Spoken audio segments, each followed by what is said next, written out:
നായ്ക്കളിൽ നിന്ന് മനുഷ്യർക്കും ഇത് ബാധിക്കും.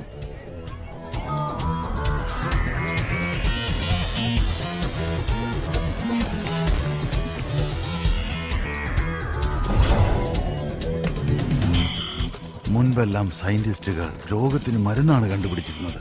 ഇപ്പോ പുതിയ പുതിയ രോഗങ്ങളാണ് കണ്ടുപിടിക്കുന്നത്. ഈ രോഗത്തിന് ആർക്കും മരുന്ന് കണ്ടുപിടിക്കാൻ സാധിക്കില്ല. എന്നാൽ ചൈനയിൽ ചിലരുടെ കയ്യിൽ ഇതിനുള്ള മരുന്നുണ്ട്.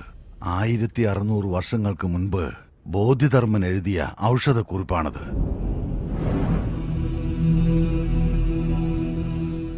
ഈ രോഗം ബാധിച്ചാൽ 60 ദിവസത്തിനുള്ളിൽ ഇന്ത്യയുടെ ജനസംഖ്യയിൽ 30 ലക്ഷത്തോളം പേർ മരിച്ചിരിക്കും. ഈ രോഗത്തിന് ആരും മരുന്ന് കണ്ടുപിടിച്ചില്ലല്ലോ എന്ന് വിഷമിച്ചിരിക്കുമ്പോൾ ചൈന തങ്ങളുടെ പക്കലുള്ള മരുന്ന് വിപണിയിലിറക്കും.